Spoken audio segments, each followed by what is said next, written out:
Bienvenue. Alors, personnellement, je ne sais pas ce qui est la plus grande preuve de courage. Est-ce que c'est de choisir de subir sa vie en toute conscience, et sans se plaindre, ou bien alors est-ce que c'est de choisir à un moment d'en changer pour se la rendre plus facile, plus tranquille? Peut-être en ce moment ressentez-vous ou avez-vous ressenti, comme je l'ai moi-même vécu à 40 ans, l'impression de passer à côté de votre vie, de vivre, mais sans vivre vraiment, vous voyez, comme à la surface, ou vous sentir pris dans un système ou une mécanique qui vous oblige d'un mois sur un autre, d'une année sur une autre, à continuer toujours, ou à suivre un rail sans avoir vraiment le choix ou le contrôle de la direction de votre vie. Bref, pour ma part, j'avais l'impression de passer mon temps à répondre à des obligations en y trouvant de moins en moins de plaisir. Pourtant, vu de l'extérieur, tout semblait aller dans la bonne direction, tout semblait aller merveilleusement bien. Une carrière professionnelle prometteuse dans une multinationale, des voitures puissantes, le sport d'hiver, des voyages. Vous voyez beaucoup d'attributs d'une certaine réussite peut-être matérielle. Mais à l'intérieur, je sentais qu'il me manquait toujours quelque chose. C'est pour cela que je m'imaginais qu'en gagnant plus, eh bien, en m'entourant d'objets qui me valorisent, eh bien, ça irait sans doute mieux. Et je consacrais tout mon temps et beaucoup d'énergie à cette quête. Et quand j'obtenais ce que j'avais espéré, eh bien, ma vie me paraissait toujours aussi creuse. Rien n'arrivait vraiment à me satisfaire, à me combler. Et du coup, je continuais comme si j'étais prisonnier d'un cycle perpétuel dont je ne comprenais pas vraiment le sens. Alors j'essayais tout simplement d'être quelqu'un d'autre, quelqu'un de mieux que moi, et je vivais une vie qui n'était pas vraiment la mienne. En tout cas, pas celle dont je rêvais ou dont j'avais rêvé. Je cherchais bien sûr des moyens ou des techniques pour grandir intérieurement, pour me sentir mieux, peut-être tout simplement. Car je voyais et je percevais qu'il y avait des solutions. Et même certaines personnes que je côtoyais semblaient, elles, parfaitement réussir à développer de l'harmonie dans leur vie, à vivre quelque chose de passionnant. Et elles étaient là, ces personnes, juste à côté de moi. Et je les enviais bien évidemment. Pardon. Alors à ce moment-là, j'achetais beaucoup de livres sur le développement personnel. J'étais un grand enthousiaste, ou peut-être seulement un grand consommateur. Mais à chaque fois, faute de temps, ou happé par mes fameuses obligations quotidiennes, professionnelles, relationnelles, eh bien ces livres rejoignaient rapidement l'étagère de ma bibliothèque qui croulait littéralement sous le poids des conseils qui auraient dû, ou peut-être auraient pu, m'apporter le vrai confort de vie que j'espérais. Le pire dans tout ça, c'est de savoir qu'il y a des possibilités, mais de ne jamais parvenir à trouver le temps, ou plutôt ne jamais parvenir à décider de dégager du temps pour investir sur soi-même, investir sur sa propre vie. Car c'est sans doute ça le plus frustrant en définitive. Alors je continuais à me consacrer sans réserve à des missions qui m'étaient confiées par l'entreprise, par les autres, par ma famille, ou aux contraintes qui m'étaient imposées par des facteurs extérieurs ou externes. Cela m'évitait en quelque sorte de regarder en face ma vie, cette vie que je ne contrôlais plus vraiment et que j'étais en train de laisser filer sans moi, comme si j'étais spectateur, juste là, en la subissant. Alors si vous avez ressenti quelque chose d'approchant ou de similaire, votre avis m'intéresse beaucoup. En effet, depuis, j'ai heureusement fait certains choix qui sont assez personnels, prioritairement pour vivre dans le respect de mes valeurs profondes, mais également des choix de confort, en privilégiant par exemple un lieu de vie qui est peut-être plus aéré, où j'exerce une activité qui me passionne et m'offre plus d'autonomie personnelle ou même financière. Et je suis donc parvenu à transformer mon existence afin de me rapprocher de ce qui représentait pour moi un idéal de vie. Mais j'aimerais tout d'abord vous raconter comment j'ai amorcé ce changement et puis comment je l'ai vraiment concrétisé.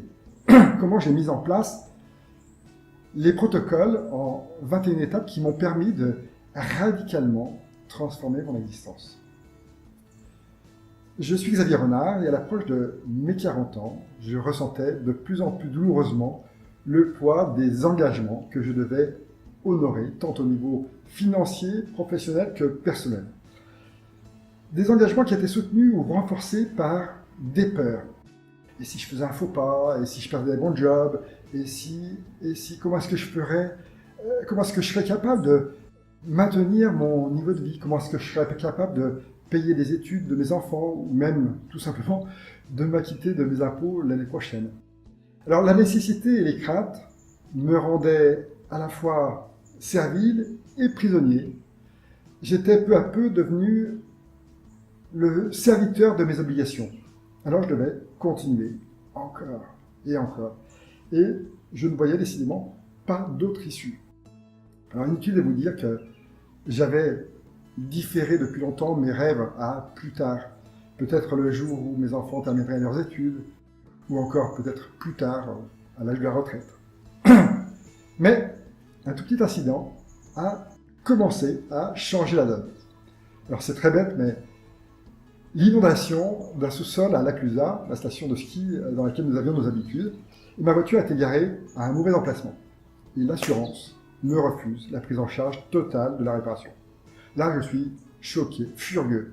Et en effet, l'impatience et l'irritabilité, elles font partie de l'équation quand on se sent un peu piégé. Donc, sur un coup de tête, je décide de renoncer à mon véhicule et à tous les coûts fixes d'assurance, d'entretien, de location de garage qui y sont associés. Un accident mineur venait de m'imposer un premier pas et de me libérer d'une charge mensuelle délirante de plusieurs centaines d'euros par mois. C'est une petite manne qui est inespérée et qui correspond à plus de 6 000 euros par an quand même, que j'ai réinvesti dans des formations en programmation linguistique au Canada.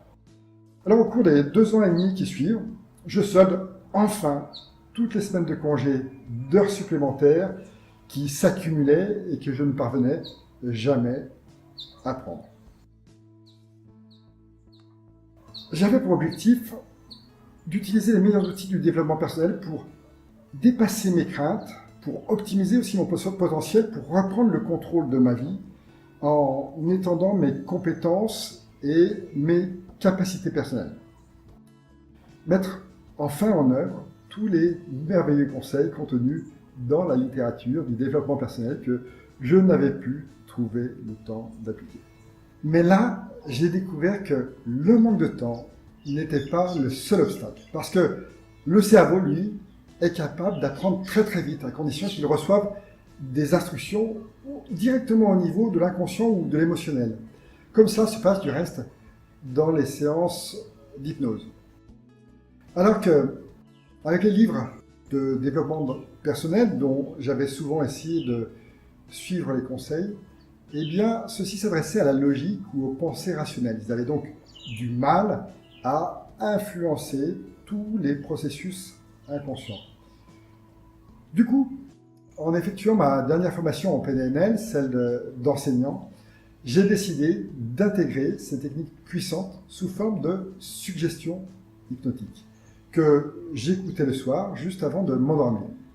C'était un moyen extrêmement simple et rapide de préparer en profondeur la reprise en main de ma vie en y consacrant seulement une demi-heure par jour. Car mon activité professionnelle ne me laissait toujours pas de temps à moi. J'ai donc créé et enregistré 21 séances destinées à reprendre le contrôle de ma vie en travaillant sur 2 grandes parties. D'abord, comment reconstruire mon estime personnelle en profondeur. Parce qu'après une longue période de compromis, de contraintes, pas toujours bien vécues, il faut remettre les choses à plat, refaire le plein de positivité. Ensuite, comment mettre fin aux conflits internes si épuisants pour en finir avec certaines peurs qui sont immobilisantes et souvent infondées. comment se sentir bien avec soi-même. Et ça, c'est le fondement ou la base qui permet de prendre de bonnes décisions, de savoir enfin ce que l'on veut vraiment. Et puis pour la seconde partie, j'ai fait des séances beaucoup plus prospectives pour mieux utiliser mes ressources internes. Comment devenir plus performant, plus concentré? Comment en finir avec les blocages justement de l'argent? Comment focaliser plus d'énergie afin d'atteindre des objectifs plus ambitieux? Bref, comment mieux me servir des incroyables possibilités de l'inconscient pour progresser plus vite et en faisant moins d'efforts. Et alors, chose amusante, j'ai découvert que c'était assez proche de l'entraînement mental que suivent les athlètes de haut niveau. Rééquilibrer tout d'abord les fonctionnements internes pour disposer ensuite de pouvoirs accrus. Après 2 mois, quand je me suis senti parfaitement préparé, eh bien j'ai pris des décisions pour réorienter ma vie, la rendre plus conforme à ce dont j'avais toujours rêvé. Certaines croyances, comme celle d'imaginer par exemple que mes compétences ou mes capacités n'avaient de valeur que si je les mettais au service d'une société qui appartenait à d'autres, ou que tout seul c'était trop risqué, et que finalement je devais choisir entre mes rêves ou la stabilité. Eh bien ces croyances ne m'effrayaient plus, elles n'avaient plus de pouvoir sur moi.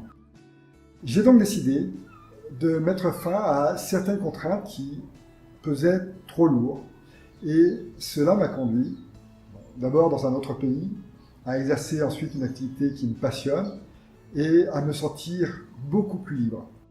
Alors bien sûr, j'ai accompagné aussi mes enfants dans tout leur cursus scolaire, et le grand avantage, c'est qu'ils ont découvert eux aussi ce que plus d'autonomie, plus de liberté peut leur apporter à eux-mêmes au quotidien. Ensuite, eh bien, j'ai partagé cette technique avec des connaissances, avec des amis ou des membres de ma famille même, qui étaient eux aussi à un moment charnière de leur vie, qui avaient perdu la petite flamme de la passion, qui subissaient leur vie ou simplement qui avaient besoin de se recentrer pour libérer plus de compétences, plus de capacités. Et à chaque fois, j'ai été vraiment super enthousiasmé des résultats de cette suite de séances. Car ce qui est merveilleux, c'est que chacun en fait quelque chose de tout à fait différent selon ses valeurs personnelles. Alors, aujourd'hui, je veux partager cette technique pour transformer sa vie en 21 séances avec un plus grand nombre de personnes.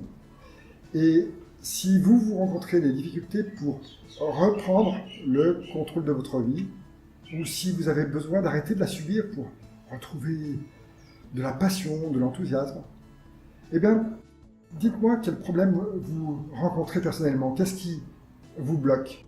Cela me permettra d'adapter mes séances à vos besoins personnels, à vos besoins concrets. Comment pouvez-vous m'aider? Eh bien, c'est finalement extrêmement facile. Vous avez simplement à répondre à un petit questionnaire qui contient 6 questions. Et ça ne vous prendra que quelques minutes au plus. Si vous souhaitez participer à ce questionnaire, cliquez sur le bouton orange qui s'affiche sous la vidéo et vous accéderez immédiatement au formulaire qui est bien sûr anonyme et bien sûr gratuit. Mille merci pour votre écoute et j'espère que vous prendrez le temps de répondre à ce questionnaire.